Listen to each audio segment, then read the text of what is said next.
Hello everyone, welcome back to my YouTube channel. আশা করছি তোমরা সবাই খুব ভালো আছো। তো আজকে হচ্ছে মঙ্গলবার 16 তারিখ আর এখন বাজে 12:30। তো আজকের ব্লগটা এখন থেকে শুরু করছি। তো আমরা এখন যাচ্ছি পাশের বাড়িতে, মানে ওই যে সবুজ রং করাটা আমাদের বাড়ি আর আমরা যাচ্ছি এই বাড়ি। সেই কারণে একদম সিম্পল সাদামাটা ভাবে যাচ্ছি আর কি। তো কেন যাচ্ছি, আজকে আছে বাড়িতে রান্না পুজো, তো নেমন্তন্ন আছে। তো আমি আর মা যাচ্ছি।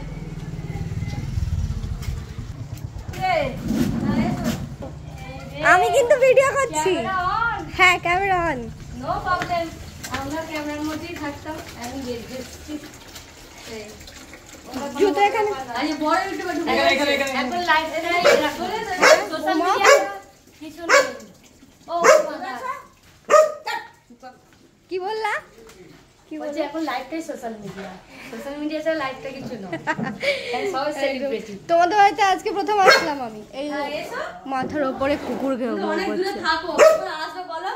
এই এত ট্রেন জার্নি করে আমার ট্রেন বহুত লেট ছিল। হ্যাঁ, ট্রেন লেট ছিল বলে আসতে দেরি হয়ে গেল। বস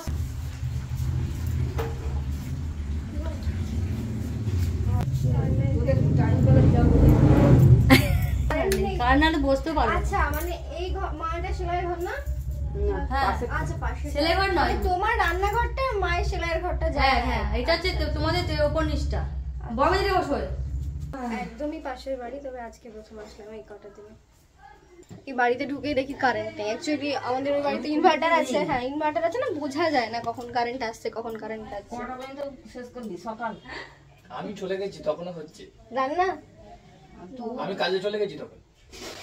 সারা রাত জেগে রান্না করা। রান্না তো 4:30 পর্যন্ত হয়েছে। আচ্ছা, এই রান্না পুজোর ব্যাপারটা এর আগে আমার জানা ছিল না। এখানে এসে এত দেখছি যে মানে এই বিষয়ে এত ধুমধাম করে সবাই আয়োজন করে আর কি। তারপরে সারা রাত ধরে রান্না করে। এটা কি ভাদ্র মাসেই হয়, তাই তো? আচ্ছা, গাবড়া রান্না সেটা কোনটা? গাবড়া রান্না এইটা। আরেকটা কি বেশ কালকে একদিন বললো যে ইচ্ছা রান্না, ষষ্ঠী রান্না, আর কি আছে গাবড়া রান্না। এই জল খেতে পারবো না। ডাবু রান্না, ডাবু জলের বোতল বগলে করে নিয়েছি। তুমি যেখানে খাও। হ্যাঁ, ও তো কেনা কেনা জলই খাই আমি। ফিল্টার করি। স্পেশাল মানুষ, স্পেশাল না না, মা যে জল খায় আমিও সেই জল খাই না, আমার কেনা জল। এটা হ্যাঁ, এটা ফিল্টারটা হলে একটু গন্ধ থাকে না। তো এর আগে যে মামা শ্বশুর বাড়ির রান্না পুজোটা হলো, তো সেইখানে তোমরা অনেকে কমেন্ট করেছিলে যে এখন কেন হচ্ছে, এখন তো রান্না পুজোর সময় না। রান্না পুজো তো বিশ্বকর্মা পুজোর সময় হয়। তো ওটা ছিল ইচ্ছে রান্না, মানে কোনো একটা ব্রাহ্মণকে ডেকে সবাই এক জায়গায় বসে একটা ডেট ঠিক করা হয় যে এই ডেটে আমরা সবাই মিলে করব। তো সেই ডেটে ওই গ্রামের যারা থাকে সবাই ওই ডেটেই করে, ওটা হচ্ছে ইচ্ছে রান্না। আর তাছাড়া রান্নার অনেক ভাগ শুনলাম, আমার ঠিক এখন মনে নেই। আর বিশ্বকর্মা পুজোর সময় যেটা হয় সেটাও হয়, মানে সবার ভাগ আছে আর কি। তো তোমাদের কোন রান্না পুজোটা হয় অবশ্যই কিন্তু কমেন্ট করে জানিও।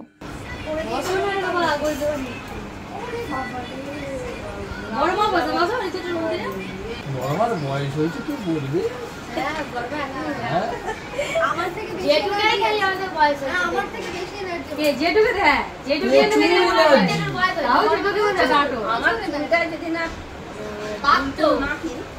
ভাবছিলাম শোতে কালকাটা মাখ করছে, ওইটা মাখি নিলে সকাল 6টায় ঘুম থেকে ওঠে, 6টা থেকে রাতে রান্না বান্না সব করে আর ঘুমাতে ঘুমাতে 12টা। চুলটা যদি না মাখ সাদা হয়ে যাবে।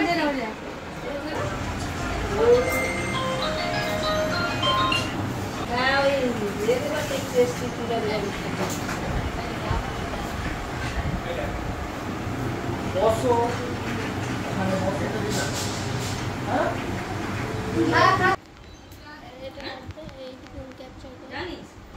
চলো মা,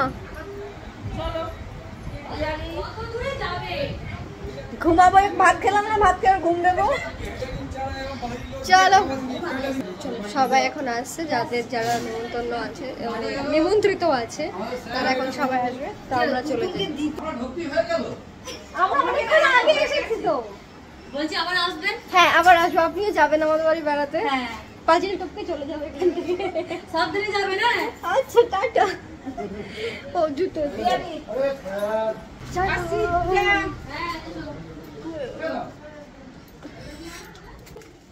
এগুলো বেশ ভালো লাগে না, সবাই মিলে আনন্দ করে সব রান্না বান্না করে, খাওয়া দাওয়া করে, বেশ ভালোই লাগে। কিন্তু ওই রাত জেগে রান্না করার ব্যাপারটা। ও দীপ তো বাড়িতে কখন আসলো? ও ওর বাইক বাড়ির সামনেই। কখন আসলো তো তোমাকে? ও তাহলে আমি যখন খেতে বসি তখন আমাকে ফোন করেছিল, তখন এসছে বোধ হয়। হ্যাঁ আমাকে ফোন করে জিজ্ঞেস করলো যে তুমি মানে কখন খেতে বসেছো। আমি বললাম এইমাত্র খেতে বসলাম। ও অনেকক্ষণ আগে এসেছে তার মানে। আজকে তো সেই রকম বাড়িতে রান্না বান্না হয়নি, কারণ পাশের বাড়িতে তো নেমন্তন্ন ছিল, ওখানে আমরা খেতে গেছিলাম। তো দীপ্ত দেখি দুপুরবেলায় চলে এসেছে, তো ওকে আবার একটা ডিম ভাজা করে দিচ্ছিলাম, আর সামান্য কটা ভাত আছে, ও মুড়ি দিয়ে ও খেয়ে নেবে। আর এই গাছগুলোর পাতাগুলো হলুদ হয়ে গেছে, এগুলো ফুটো বাদ দিতে হবে। বলছি এইগুলো কি করব? এগুলো কি কেটে দেবো? হ্যাঁ এই তো এই ডালপালা জড়িয়ে গেছে এগুলো। না না না, এটাতে শিকড় হচ্ছে। আরে ওপরে শিকড় হবে, ওপরে শিকড় কি দরকার? নিচে কত শিকড় আছে তুমি দেখো। এগুলো কাটতে হয় না? নাহলে এগুলো ঝুলে থাকলে ভালো লাগবে না তো। আমি জানি না এসব কাছে। আচ্ছা মা জানে, মাকে জিজ্ঞেস। আচ্ছা তোমরা বলো তো এগুলো কি কেটে দেবো? এই যে এইগুলো। ও আচ্ছা হ্যাঁ এই যে এইগুলো আছে, এগুলো তো ভালো লাগবে না, এগুলো মনে হয় কেটে দিতে হয়। আর এইটা না দীপ্ত দেখো না, এটা এই যে এখানে, ও মা, এটা হ্যাঙ্গিংয়ে এইভাবে ঝুলিয়ে রাখলে এই যে পাতাগুলো ঝুলছে, এগুলো বেশ সুন্দর লাগবে জানো। ঝুলিয়ে দাও। এটা হ্যাঙ্গিং সিস্টেম নেই তো, কিছু একটা করে দিও তুমি তাহলে। দড়ি বাঁধলেই তো হয়ে গেল। হ্যাঁ তুমি করে দিবে তাহলে। নাহলে ছোট একটা ইয়ে দিয়ে ফুটো করে দিলেই তো হয়। আচ্ছা তুমি এসে করে দেবে তাহলে। চলো আজকে এখন কালকে সময় নেই, কারণ আজকে গাড়ি পরিষ্কার করতে হবে, কালকে পুজো, আজকে গাড়ি ধুতে হবে, তাই তো? গাড়ি ধুতে হবে, সাইকেলটা ধুতে হবে। চল।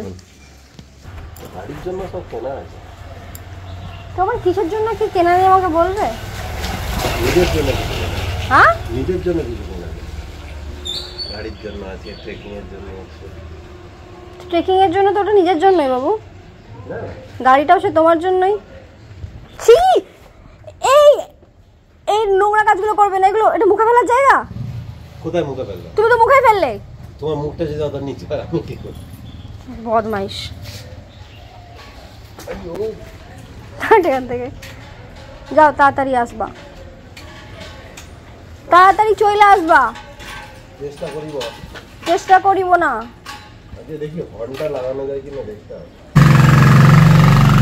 তো দীপ্ত চলে যাওয়ার পর আমি এখন রান্নাঘরে এসে বাতাবি লেবুটা কাটছি। লেবুটা প্রায় অনেক দিন হয়ে গেল, মা একসাথে দুটো লেবু নিয়ে এসেছিলো, একটা লেবু তো অনেক দিন আগেই কেটে খাওয়া হয়ে গেছিলো। এবার এটার কোনো রকমভাবে মানে কাটা হচ্ছিল না, দীপ্ত বাড়িতে থাকছিল না, সে কারণে কাটাও হয়েছিল না। বাবা ও এই যে তোমার শসা আর লেবু মাখা থাকলো। তো এই বাতাবি লেবুটা লঙ্কা দিয়ে মাখিয়েছিলাম, বেশ ভালো লাগছিল খেতে। কিছু কিছু লেবু আছে খেতে একদমই ভালো লাগে না, বাট মিষ্টি লেবুগুলো না খুব সুন্দর লাগে।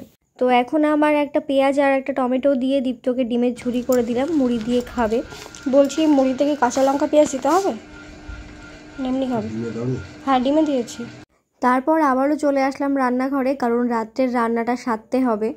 তো আজকে ভেবেছিলাম যে রুটি বানাবো, কিন্তু না সময়টা সেভাবে পাইনি, কারণ ওইদিকে আলু পটলের তরকারিটা করেই দীপ্ত এদিকে নিচে গাড়ি ধুতে আসলো। তো বললো যে চলো আমাকে একটু হেল্প করবে, হেল্প না করলে তুমি ওখানে থাকবে। তো যতক্ষণ গাড়ি ধুচ্ছিল ততক্ষণ ওখানে ছিলাম, প্রায় ঘন্টাখানেক কি তার ওপরেই লেগেছে। তো রাত্রিবেলায় ওপরে ওঠার পর আর রুটি করতে ইচ্ছে করলো না। তো ওইদিকে আলু পটলের তরকারিটা আপাতত করে রাখা আছে, পরে গিয়ে না হয় আমি ভাতটা বসিয়ে দেবো। গাড়িটা ধুতে দেরি হয়ে গেল, কারণ দীপ্ত দিনের বেলায় তো সময় পেয়েছিল না, আজকে রাত্রে গাড়িটা ধুতেই হবে যেহেতু কালকে বিশ্বকর্মা পুজো। তো ওকে গাড়ি ধুতে ধুতে আমি এটাই বলছিলাম যে আমার স্কুটিটা আমি এতদিন ধরে চালাই, বাট আমি নিজেই কোনোদিন আমি আমার গাড়ি সেভাবে ধুইনি। তো মা আবার বাজারে গেছিলো, এইমাত্র আসলো, আর আসার সময় দেখো বাজার থেকে দুটো ওই বাটি নিয়ে এসেছে। অ্যাকচুয়ালি মাকে বলছিলাম হাঁড়িতে ভাত রান্না করার পর না ফ্যান ঝরানোর একটা সেরকম গামলা নেই যেটাতে পারফেক্টভাবে বসানো যায়, তো সেই কারণে একটা আনতে বলেছিলাম, কিন্তু পরে দেখলাম যে বাড়িতে একটা বাটি আছে, ওটাতে মোটামুটি হয়ে যাচ্ছে, তো সেই কারণে এখন আর দরকার নেই। তো মাকে বললাম যে এটা ঘুরিয়ে দিয়ে এসো। আর দেখো ওর বাইক ধুতে গিয়ে আমি পুরো স্নান করে গেছি, সামনে মানে নাইটিটা পুরোই ভিজে গেছে। অ্যাকচুয়ালি যে ট্যাপটাতে ওই পাইপটা লাগানো ছিল, যে পাইপটা ধরে আছি আমি, ওই পাইপটা খুলে গেছে, আর স্পিডের জল যা পড়বি সব আমার গায়ে দিয়ে, তো দেখতে পাচ্ছ পুরো ভিজে গেছে। তারপর ওপরে এসে আমি ড্রেস চেঞ্জ করে নিয়েছি, দিয়ে বাবা আবার বললো যে একটা জ্যাকেটের বোতাম খুলে গেছে, তো ওটা একটু লাগিয়ে দিতে বললো, তো আমি বাড়ি থেকে লাগিয়ে দিচ্ছিলাম। গাড়িটা একদম চকচক করছে, চাকাচাক হয়ে গেছে। এই যে নতুন গাড়ি হয়ে গেছে। ও তোমাকে কেন চাবি দিচ্ছি, এই তালা দিচ্ছি। আচ্ছা এখন ও যাচ্ছে গাড়ি রাখতে, যাও তাড়াতাড়ি আসবে। প্রায় এখন 11:30 বাজে, তো খাওয়া দাওয়া কমপ্লিট হয়ে গেছে। ওর সাথে গাড়ি ধোয়াতে হেল্প করার পর আমি ওপরে গিয়ে জামা চেঞ্জ করেছি, জামাটা পুরো ভিজে গেছিলো। গিয়ে ভাত বসিয়েছি, পেঁপে সেদ্ধ দিয়ে ভাত বসিয়েছিলাম, আর ওই আলু পটলের তরকারি তো ছিল। ভাত বসিয়ে রান্না করে সবাইকে খাবার দাবার দিয়ে খাওয়া দাওয়া করে বাসন কোসন মেজে তো গেল এখন গাড়ি রাখতে। এখন আমি যাবো উপরে। তো চলো আজকে ভিডিওটা এই পর্যন্ত শেষ করছি। সবাই ভালো থেকো, সুস্থ থেকো, সাবধানে থেকো। দেখা হচ্ছে তোমাদের সাথে নেক্সট একটা ব্লগে। ততক্ষণ পর্যন্ত টাটা। হরে কৃষ্ণ।